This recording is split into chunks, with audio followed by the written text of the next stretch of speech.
Boa noite, meus amigos. A paz de Jesus, o Mestre Supremo, esteja em nossos corações. Nas entrevistas para atendimento fraterno no Centro Espírita, é comum ouvirmos comentários assim: não sei o que está acontecendo comigo, ouço barulhos estranhos, percebo a presença de seres invisíveis, fico apavorado. Dizem que sou médium. Ou então, alertaram-me que os problemas de descontrole emocional e físico que venho experimentando só serão resolvidos quando eu desenvolver a minha mediunidade. E ainda alertaram-me que tenho uma missão a cumprir como médium, e enquanto não colocar a minha mediunidade a serviço de meu guia, não terei paz. Afirmativas dessa natureza, infelizmente repetidas por dirigentes espíritas menos avisados, passam duas ideias totalmente equivocadas. Primeiro, supor que desajustes físicos e psíquicos indicam uma mediunidade a ser desenvolvida. Segundo, supor que somente com o desenvolvimento mediúnico esses problemas serão superados. A mediunidade, que poderíamos definir como a sensibilidade à influência do mundo espiritual, é inerente às criaturas humanas. Todos a possuímos. É o sexto sentido, que nos coloca em contato com o mundo dos espíritos, assim como o tato, o paladar, o olfato, a audição e a visão nos colocam em contato com o mundo dos homens. Há pessoas que, em face de problemas existenciais e físicos, experimentam um aguçamento dessa sensibilidade, com o que passam a experimentar fenômenos mediúnicos. Se não possuem defesas espirituais, até por um total desconhecimento do assunto, podem ser vitimadas por espíritos perturbados e perturbadores que fazem recrudescer os seus padecimentos. O passe magnético, a água fluidificada, as orientações doutrinárias, a par de outros recursos de auxílio mobilizados pelo Centro Espírita e do tratamento médico, recuperam física e psiquicamente o paciente, com o que tenderão a desaparecer os fenômenos mediúnicos que está experimentando. Não é razoável, portanto, encaminhar aos serviços de desenvolvimento mediúnico, às reuniões mediúnicas, pessoas que se apresentam no Centro Espírita para receber tratamento espiritual, porquanto é provável que o seu problema seja de descontrole psíquico e não de desenvolvimento mediúnico. E como é que vamos ficar sabendo? Em princípio é difícil, porquanto a pessoa experimenta fenômenos mediúnicos porque está tensa e nervosa, ou fica tensa e nervosa por experimentar fenômenos mediúnicos. Somente após o tratamento espiritual, uma iniciação espírita através de cursos de iniciação, tanto de espiritismo quanto de mediunidade, e do tratamento médico, será possível uma definição exata quanto à condição psíquica do paciente. Se ele é ou não, se ele tem ou não uma mediunidade a desenvolver. É importante frisar que uma reunião mediúnica, para que seja produtiva, proveitosa, exige uma perfeita harmonização dos participantes, o que não se pode esperar de alguém que comparece ao Centro Espírita para receber tratamento espiritual sem nenhuma noção das responsabilidades inerentes ao intercâmbio com o além. No capítulo 2 de O Livro dos Médiuns, quando trata do método, Allan Kardec proclama que às reuniões da Sociedade de Estudos Espíritas de Paris, ele não permitia a presença de pessoas que não estivessem familiarizadas com o fenômeno mediúnico. Eu assim procedia, diz ele, consciente de que se essas pessoas comparecessem sem a mínima noção a respeito do assunto, estariam perdendo o seu tempo e nos fariam perder o nosso.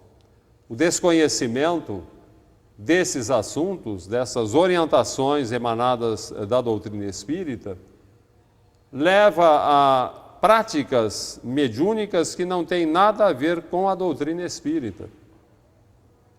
Em modesta residência, num bairro da periferia, uma mulher médium em transe recebe a manifestação de um espírito que atende à aflita jovem. Vim pedir-lhe ajuda, pois a minha vida está complicada. Sou casada há 5 anos.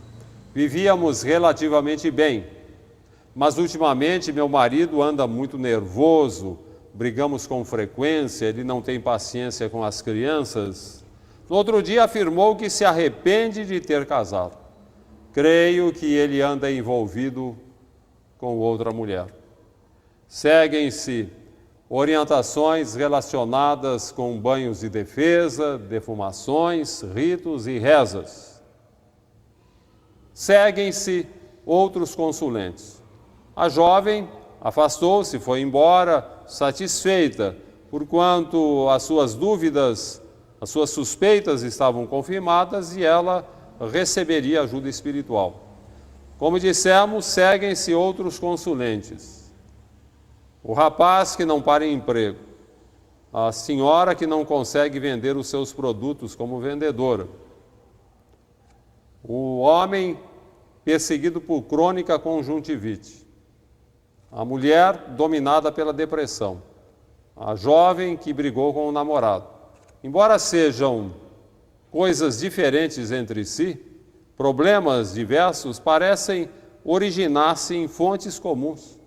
Porquanto a todos o Espírito diz mais ou menos a mesma coisa. Inveja, influências nefastas, gente que não quer a sua felicidade. Especialistas em atividades dessa natureza multiplicam-se na periferia das cidades, não raro dentro dos próprios centros espíritas, numa prática tão antiga quanto o mundo.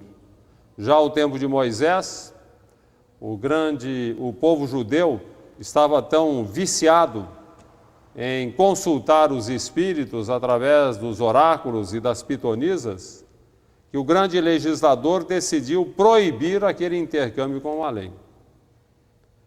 Isso sob pena de morte. Aqueles que desobedecessem essa instrução, que se atrevessem a consultar os mortos, seriam defuntados, para que pudessem conversar pessoalmente com os defuntos, já que estavam interessados, através da morte iriam para o mundo espiritual conversar com eles.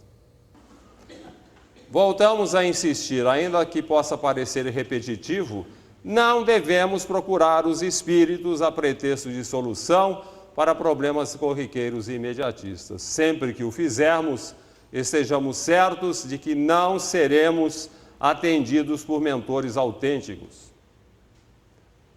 Muitas vezes, os espíritos que se manifestam em reuniões desta natureza, principalmente quando o médium cobra por seus favores ou espera por recompensas, são orientadores sem orientação, que a falta de ter o que dizer aos consulentes, dizem aquilo que eles querem ouvir.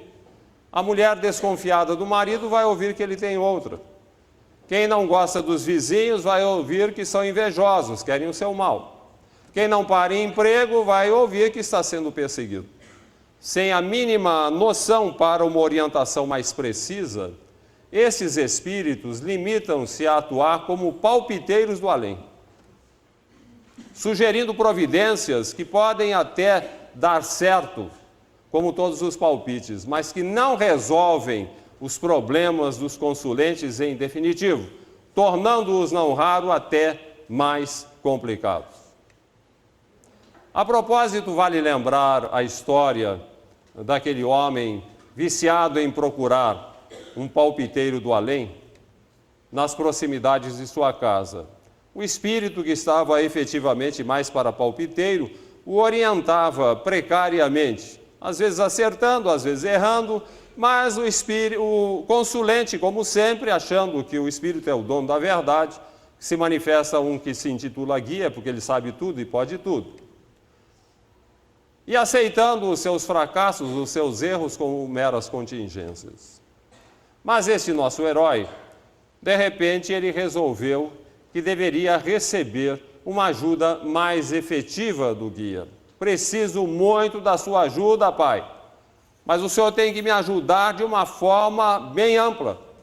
O que houve, meu filho? Pergunta o Espírito. É que eu cansei de ser pobre. E o que quer você que eu faça, meu filho? Quero que o senhor me ajude a ganhar no jogo de bicho. Ah, meu filho, mas isso é difícil. Difícil, mas não impossível. Eu sei que o senhor pode. O senhor tem poderes para isso. Por favor, pai, eu cansei de ser pobre. O senhor me dá um jeito na minha vida. E tanto insistiu que o Espírito silenciou durante alguns momentos, como se estivesse consultando os alfarrábios do futuro, e sentenciou: está bem, amanhã jogue no 35.121. O nosso herói, todo animado, passou a mão nas suas reservas financeiras, nas suas economias, tomou um dinheiro emprestado no banco, pediu dinheiro emprestado aos amigos, pegou a joia de estimação da sua esposa e a penhorou, vendeu o automóvel, fez uma bela de uma bolada e jogou tudo no 35.121, consciente de que iria resolver para sempre os seus problemas financeiros. À tarde, em ansiosa expectativa, acompanhou pelo rádio o sorteio da Loteria Federal que correspondia ao jogo de bicho. E o locutor lia pausadamente, a partir do quinto prêmio. Quinto prêmio, bilhete sorteado, quarto, terceiro, segundo. Quando chegou no primeiro prêmio, onde estava o seu jogo de bicho, o nosso herói não se continha, tão nervoso que o coração parecia querer sair-lhe pela boca. E o locutor leu pausadamente. 35 mil, meu Deus, vai dar. 100, vai dar, vou ficar rico. E 20, aleluia. E 2? 2, não é 2, é 1. O locutor repetiu, 35.122. O nosso herói, todo irritado, nervoso, brigava, esmurrava o rádio. Não é 2, idiota, é 1. Ligou para a estação de rádio. Não houver engano. O bilhete premiado fora 35.122. Perdera por um algarismo apenas, mergulhando mais do que nunca em aperturas financeiras. Correu ao guia. Uma desgraça, pai. O senhor me recomendou 35.121, deu 35.122, mas o que aconteceu? O Espírito suspirou. Ah, meu filho, fico feliz. Quase acertamos. Foi um palpite apenas. Apenas um palpite. A nossa vida não pode ser orientada por palpites. Temos que ter certezas.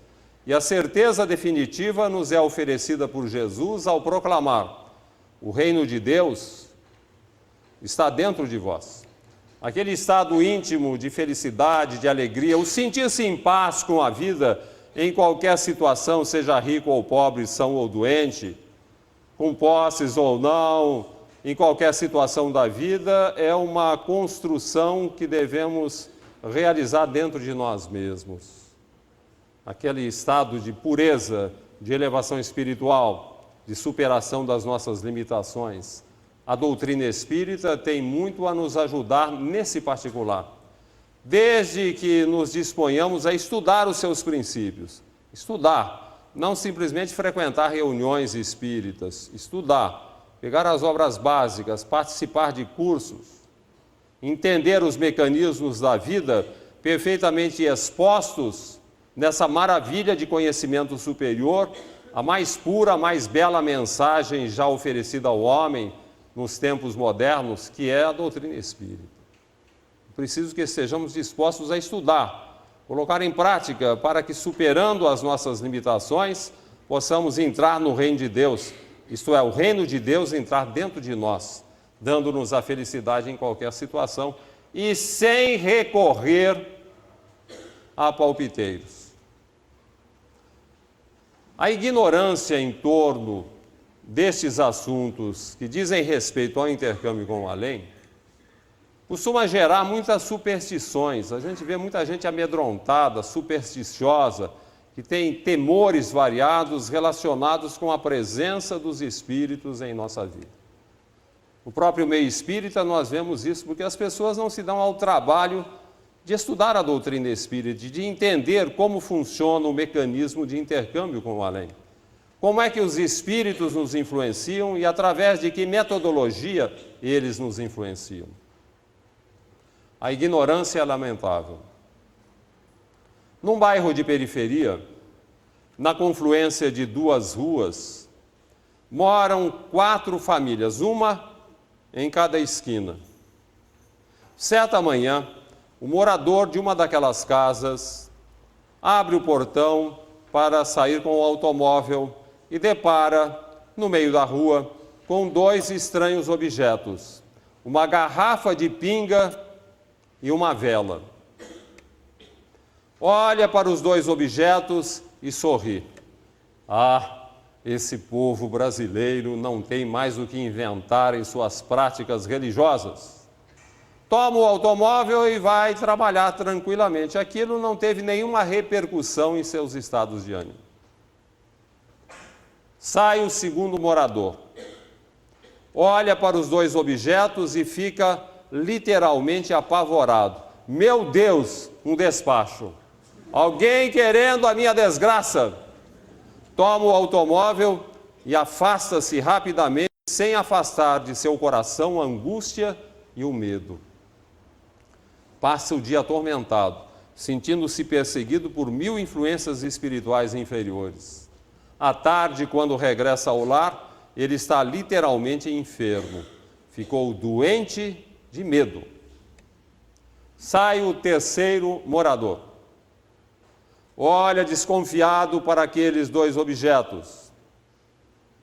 Entra em casa novamente. Toma um banho de defesa. Faz uma defumação no ambiente. Pronuncia ritos e rezas. E depois, sentindo-se protegido, toma o seu automóvel e vai trabalhar. Sai o 4º morador. Olha para os 2 objetos. Tão apavorado quanto o segundo, entra em casa novamente, chama a esposa, vamos viajar. Mas viajar por quê? Hoje é quinta-feira, iríamos viajar final de semana na sexta. Não, resolvi antecipar, vamos hoje. E de nada adiantaram as ponderações da esposa. Saíram dali a pouco a viagem. Uma viagem atribulada, cheia de tensões e temores, porque o dono da casa estava literalmente apavorado com o que lhe fora dado a ver. Naquele mesmo dia, à noitezinha, num consultório do além, bem distante do outro lado da cidade, um homem agradece ao seu guia a dádiva recebida. Pediram um emprego e o conseguira depois de seguir fielmente a orientação no sentido de deixar uma garrafa de pinga e uma vela numa encruzilhada urbana na confluência de 2 ruas. Como vemos, aqueles 2 objetos não tinham absolutamente nada a ver com os 4 moradores daquela região. Mas cada um reagiu de conformidade com a sua maneira de ser.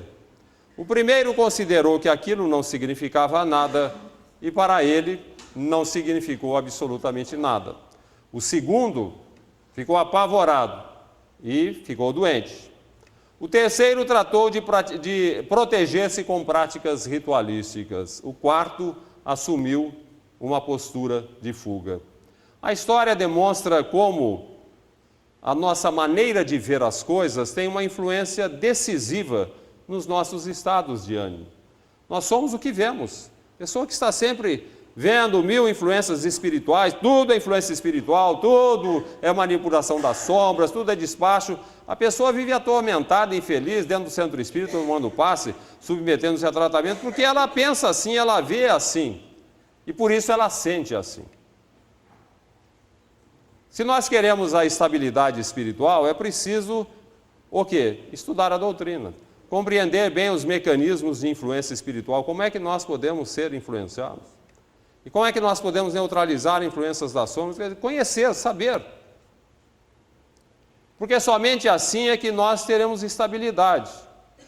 Jesus dizia, conhecereis a verdade e a verdade vos fará livres. Essa expressão de Jesus tem muitos significados. E um deles diz respeito a essa questão de influências espirituais. Quem conhece a verdade, quem estuda a doutrina, quem sabe como funcionam esses mecanismos, a pessoa não tem medo. Ela supera qualquer problema relacionado com o assunto. Naturalmente, há uma pergunta que certamente, se estivéssemos num pinga-fogo, muita gente aqui faria.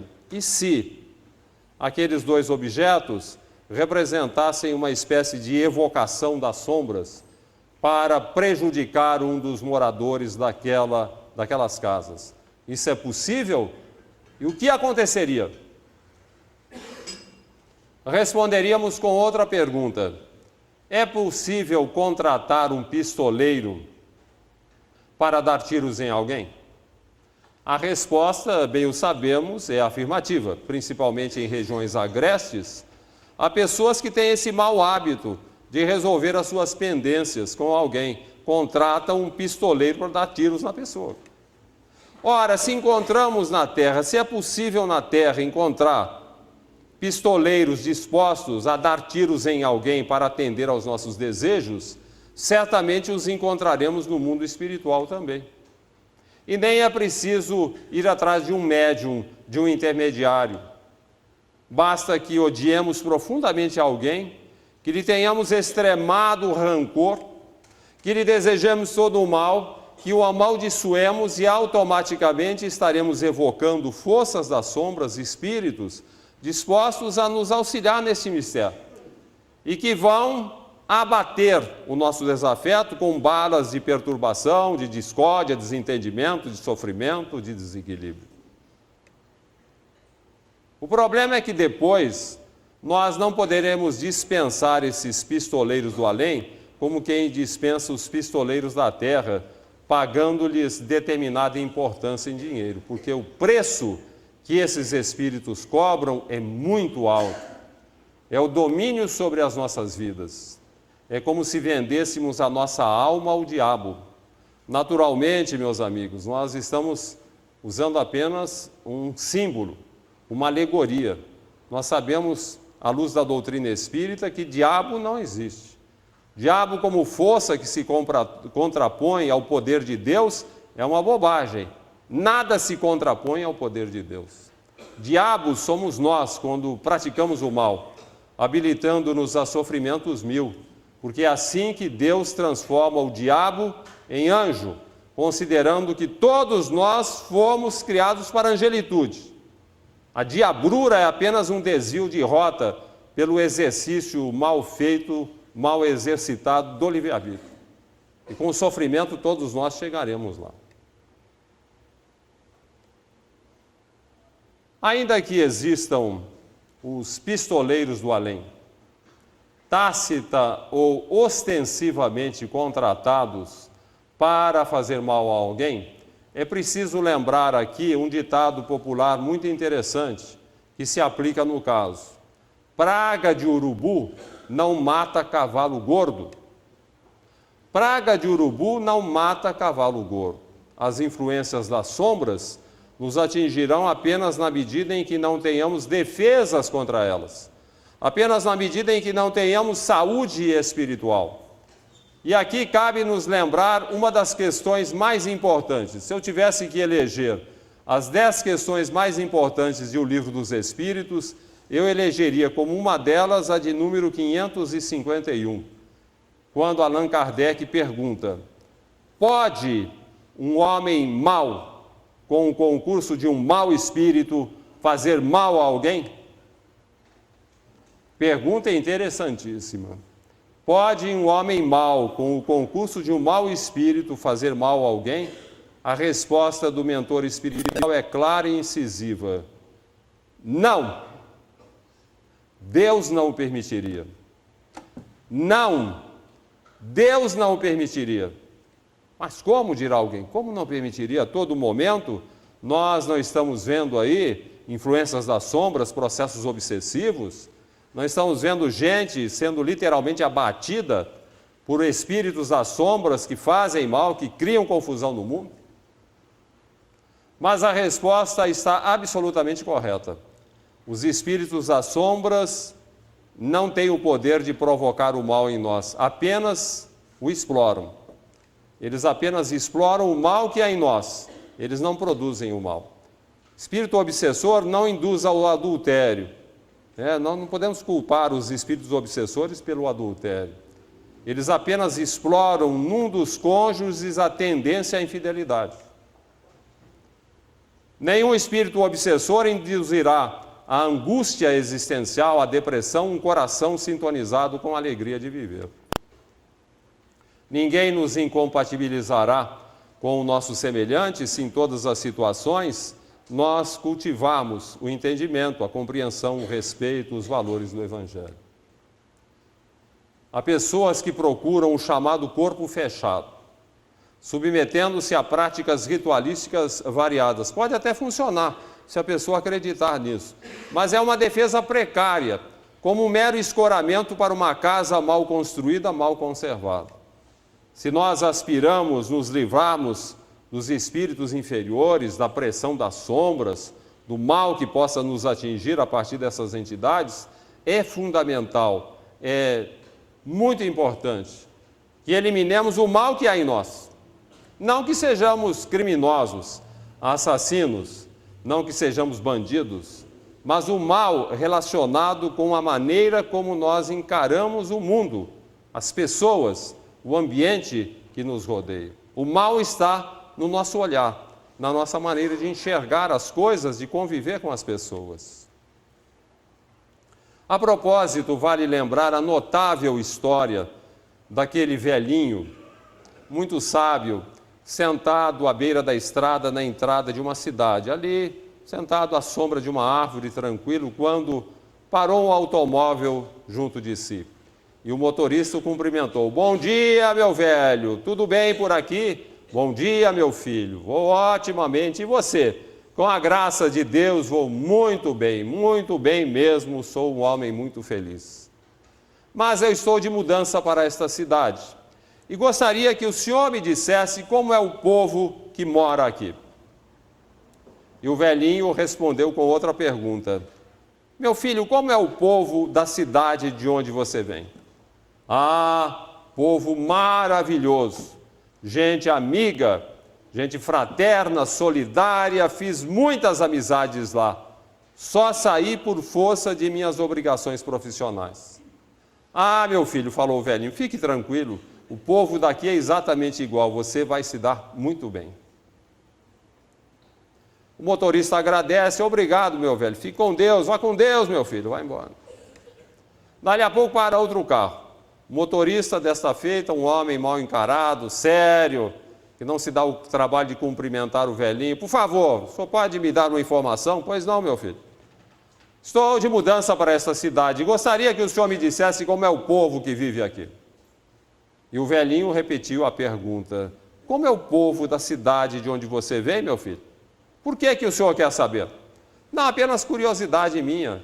Como é o povo da sua cidade? Povo horrível. Péssimo, gente mau caráter, pessoal egoísta, egocêntrico, nunca vi coisa igual, dei graças a Deus de sair de lá. Ah, meu filho, falou o velhinho, sinto muito. O povo daqui é exatamente igual. Você vai ter problemas. A história demonstra claramente como a nossa maneira de ver os acontecimentos, de conviver com as pessoas, tem uma influência decisiva nos nossos estados de ânimo. Somos, repetimos, o que nós vemos. Nós guardamos dentro de nós o céu ou o inferno. Não importa o ambiente onde estejamos, o que importa é o que nós estamos construindo dentro de nós. O próprio conhecimento espírita, se a pessoa não lida bem com isso, se ela tem essa mania de ver tudo torto, acaba até prejudicando a pessoa. Há pessoas que acham que tudo é karma nesta vida, até a incapacidade de ser feliz. O meu karma nesta vida é a impossibilidade de ser feliz. Carrego pesada cruz, submetido a angustiantes problemas e dificuldades e dissabores.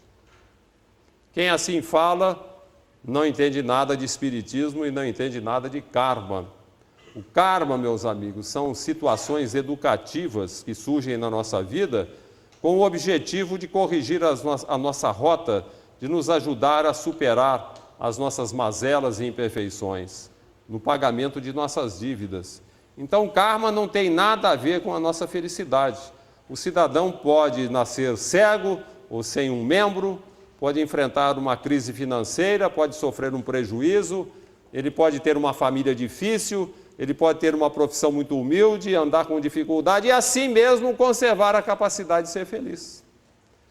Porque a felicidade não é um favor do céu, assim como a infelicidade não é uma imposição do destino. Ambas dependem muito mais do que damos à vida e muito menos do que dela recebemos. Tudo depende de nós mesmos. É preciso mudar a ótica da vida. Há pessoas que usam óculos escuros e mal ajustados, enxergam tudo torto, escuro. Para elas, tudo é difícil, tudo é complicado. É preciso mudar a ótica da vida, colocar óculos bem ajustados, claros, límpidos, olhar os objetivos, olhar as coisas melhores da vida, olhar os aspectos positivos da existência humana, lembrando aquele velho ditado: felicidade não é uma estação na viagem da vida, felicidade é uma maneira de viajar. Há pessoas que estão esperando um destino para serem felizes, esperando crescer, esperando se formar, esperando se casar, esperando ter filhos, esperando uma boa situação econômica, esperando, e o tempo passa e a pessoa nunca é feliz. A felicidade não está subordinada à satisfação de nossos desejos diante da vida, e sim ao desejo de compreendermos o que a vida espera de nós. Tudo depende de observarmos os aspectos positivos. É fácil isso? Não é fácil, mas é um treinamento que nós temos que fazer. Lembro de uma passagem do folclore evangélico. Folclore evangélico são aquelas passagens que não são consideradas autênticas ou de autenticidade duvidosa, mas de qualquer forma há passagens muito interessantes. E uma dessas passagens no folclore evangélico nos relata que Jesus, certa feita, transitava por uma estrada com os discípulos, quando em determinado momento depararam com um cão morto. O animal, já em estado de decomposição, exalava mau cheiro. Os discípulos logo reclamaram, mas Jesus, depois de contemplar detidamente o cão morto por alguns momentos, falou sorrindo: mas que belos dentes tem esse cão. Até mesmo os maus odores da vida podem ser neutralizados se nós nos detivermos em aspectos positivos, em coisas que realmente possam neutralizar esse cheiro. Isso tem uma importância decisiva, até mesmo em relação ao nosso sucesso profissional. Um fabricante de calçados enviou para uma região agreste 2 pesquisadores para fazer um levantamento das possibilidades do mercado naquela região. O primeiro deles, um pessimista incorrigível, fez uma pesquisa rápida, sumária, e logo passou um e-mail para o fabricante: mercado aqui é péssimo, todo mundo anda descalço. O segundo, um otimista de carteirinha, sempre disposto a enfrentar os desafios, a observar os aspectos positivos, fez a mesma pesquisa na mesma região e mandou o e-mail: o mercado aqui é promissor, todos precisam de sapatos. Não é fácil mudar a ótica da vida, porque nós estamos condicionados milenarmente, desde o tempo em que vivíamos nas cavernas, ameaçados por predadores, a gente traz essa tendência de viver num sobressalto, de facilmente nos deixarmos dominar pela tensão. Realmente é uma tendência, é uma característica do ser humano, ou da maior parte das criaturas humanas.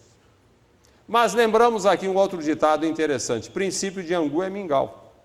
Você tem que mexer o mingau, mexer até que vire angu. E o mesmo acontece com relação à mudança da ótica da vida. É preciso mexer os miolos, insistindo em aspectos positivos, insistindo em olhar com óculos bem ajustados, claros, límpidos, os aspectos positivos da existência humana.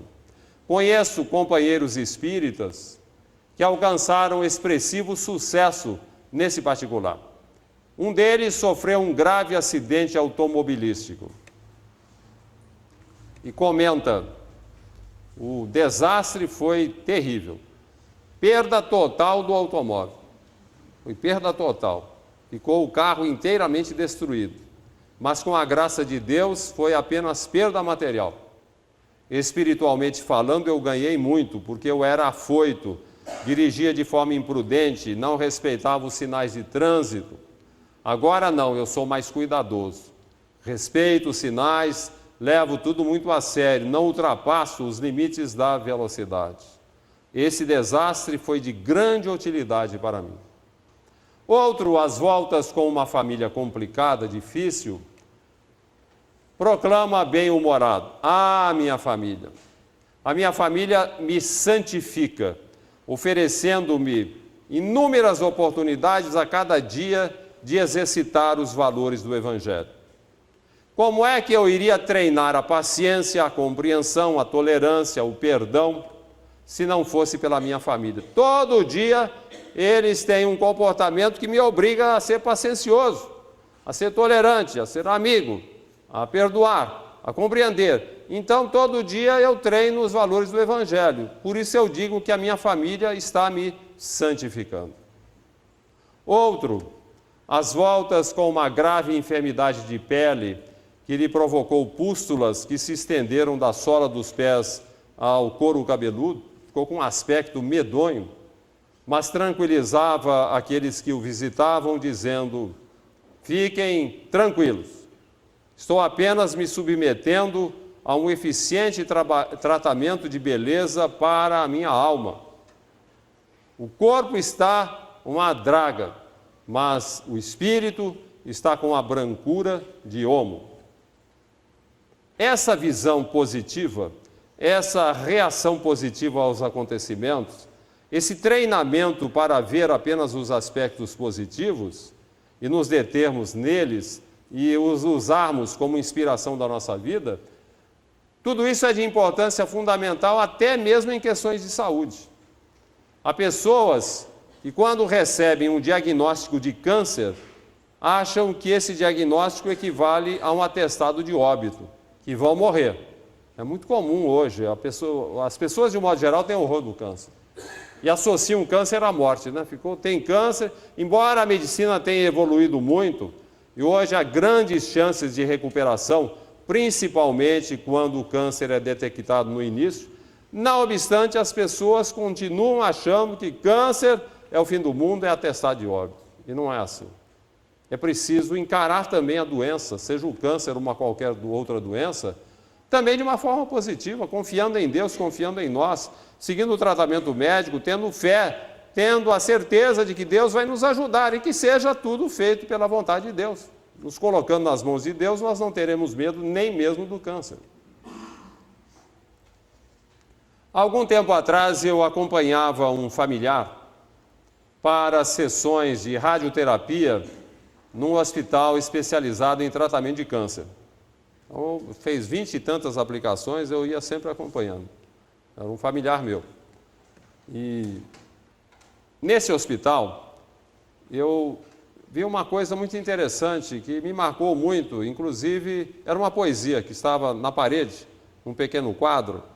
Eu achei aquela poesia tão marcante, tão importante, que eu copiei. Hoje está no livro Uma Razão para Viver, que é o título dessa palestra também.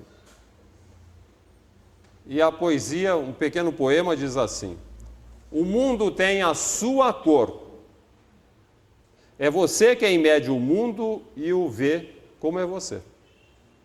Se você põe óculos de bondade, de amor, tudo é belo, positivo. Porque positivo e belo está você. Se você é vingativo, invejoso, egoísta, vê o mundo desse jeito. Porque desse jeito é você. Do modo que você fala, do modo que você vê, do modo que você pensa, desse modo é você. Você é a medida de seu mundo. Mas que felicidade, que alegria, se Cristo fosse a medida de você. O Cristo. Um amigo me dizia, não sei porquê, o Natal me inspira uma indefinível nostalgia, relacionada com algo muito importante que ficou perdido no passado distante. Talvez uma ligação afetiva, uma situação melhor, ou quem sabe a própria pureza perdida. Embora estejamos diante de um paradoxo, já que o Natal deveria inspirar sempre alegrias e consolações, muita gente experimenta essa nostalgia, associada talvez a situações do passado, mas fundamentalmente eu diria tratar-se da nostalgia por um ideal nunca realizado. O magnetismo divino que emana da manjedoura nas comemorações natalinas estabelece o confronto entre as propostas sublimes do Evangelho e a realidade de nossa vida. Do distanciamento entre o que o Evangelho propõe e o que somos e o que fazemos, sustenta-se a nostalgia. O simples fato das pessoas comemorarem o Natal em noitadas alegres, em lautos banquetes regados a álcool, com prejuízos para a saúde, em virtude dos excessos cometidos, em detrimento de pessoas que literalmente morrem de fome, já é uma demonstração evidente de quão distanciados estamos do verdadeiro espírito do Natal. Um aniversário realmente lamentável, em que nós fazemos uma comemoração do aniversário, esquecidos da pessoa do aniversariante. E o que é pior, na nossa cultura ocidental, o aniversariante foi substituído por um velhinho muito simpático, de barbas brancas, sorriso acolhedor, mas que é um feroz comerciante e que conseguiu convencer a todos os cristãos do Ocidente que Natal é sinônimo de presente e que não tem graça a comemoração natalina, de nada adianta o abraço carinhoso, fraterno, se ele não for acompanhado de um presente. Ele conseguiu convencer as pessoas desta necessidade. Lamentável o Natal. E eu acho lamentável também porque em 2000 anos de cristianismo não é pouco tempo. São 20 séculos, 2000 anos de cristianismo, a maior parte dos profitentes religiosos, eles não conseguiram sequer definir exatamente quem é Jesus e o que ele significa na nossa vida. Muitos consideram Jesus como Salvador, que lavou nossos pecados com seu sangue na cruz, lembrando as antigas cerimônias do culto judeu, em que os pecados da comunidade eram transferidos para um bode, que depois era sacrificado, e com isso a comunidade ficava livre de seus pecados. Há aqueles que veem em Jesus o Deus encarnado, parecendo ignorar que Jesus jamais se referiu a si mesmo como um Deus encarnado.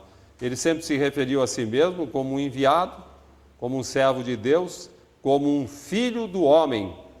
Um filho do homem, não um filho de Deus. Um filho gerado por um casal e não um filho gerado por um Deus que se manifestasse sobre uma virgem.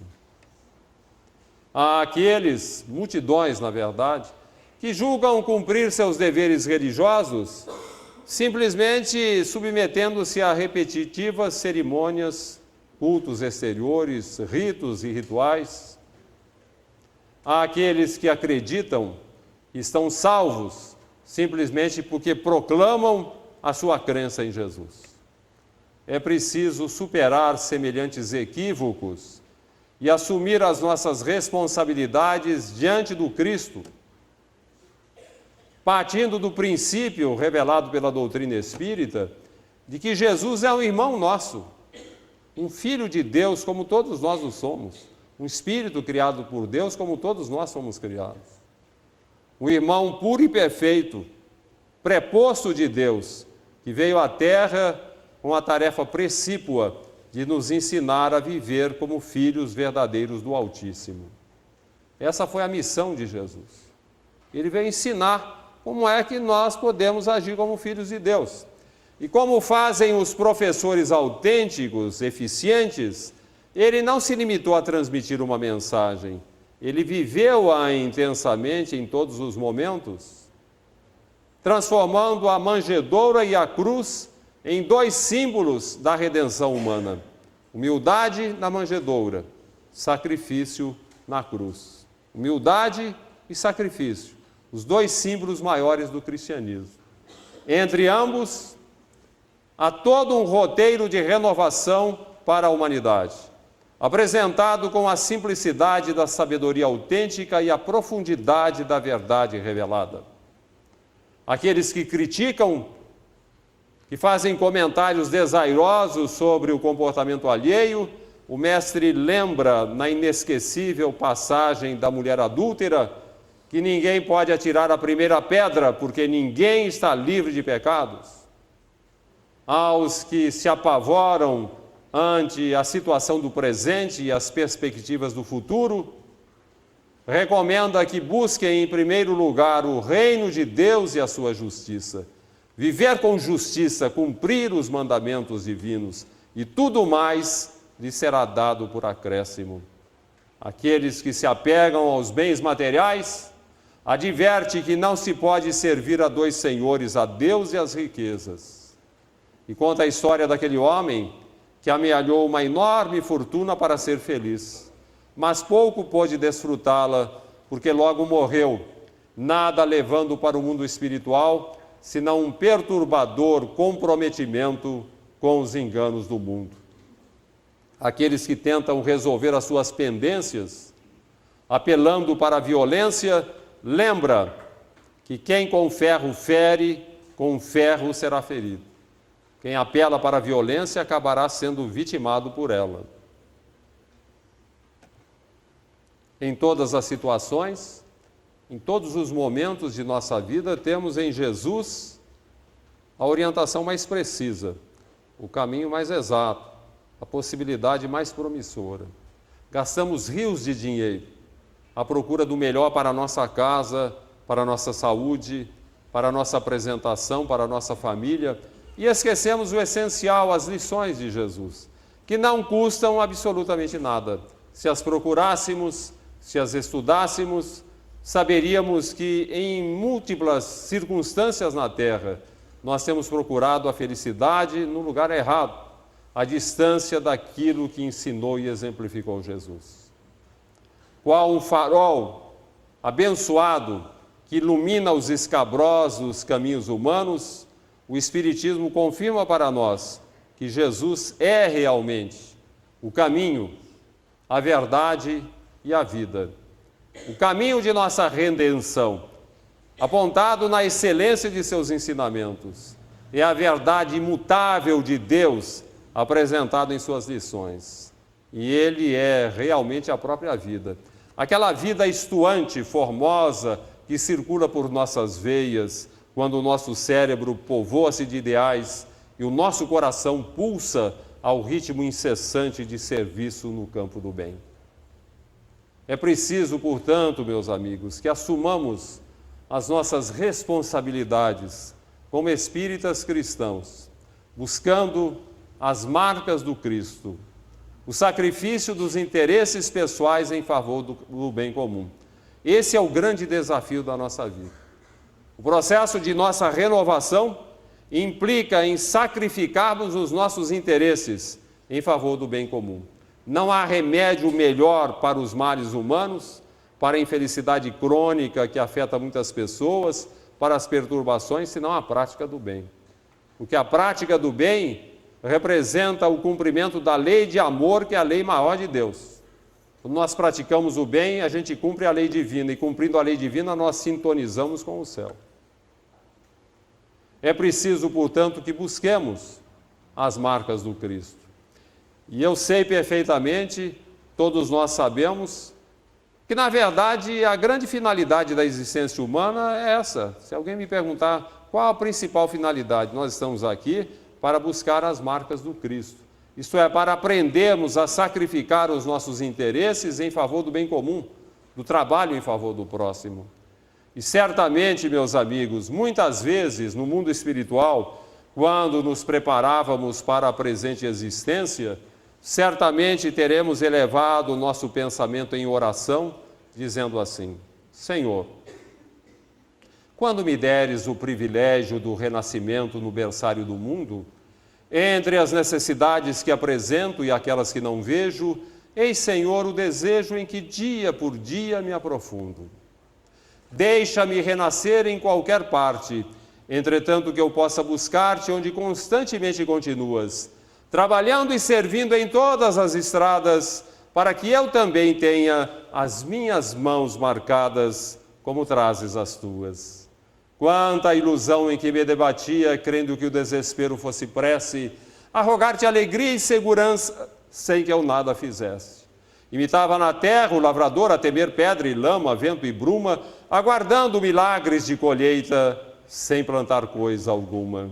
Entretanto, Senhor, agora sei que o trabalho é divino compromisso, estímulo dos céus, guiando-nos os passos, e que por atender a semelhante lei, puseste ambas as mãos em nossos braços, por estrelas de amor e de serviço. Assim, quando efetues as esperanças em que me agasalho, e estiver entre os homens, meus irmãos, que eu me esqueça em trabalho, e me lembre das mãos. Não me des tempo para lastimar-me, que eu busque tão somente a luz que me acenas. No anseio de seguir-te, quero trabalho apenas. Dá que eu seja contigo onde estiveres uma réstia de paz. Que eu seja alguém sem destaque, sem nome, que se ouvide no bem. E se um dia uma cruz de provas e de agravos reclamar-me a tarefa e o coração, não me largues ao susto a que me enlei. Ajuda-me a estender as próprias mãos aos cravos da incompreensão que me rodeie entre bênçãos de fé e preces de perdão. Não consintas que eu retorne ao tempo morto, da ilusão convertida em desconforto. Dá-me os calos da paz nas tarefas do bem, a servir e servir, sem perguntar a quem. Ouve, celeste amigo, aspiro a estar contigo, longe de minhas horas desregradas, onde sempre estiveste e sempre continuas, plantando amor em todas as estradas, para que eu também tenha as minhas mãos marcadas, como trazes as tuas. Jesus os abençoe.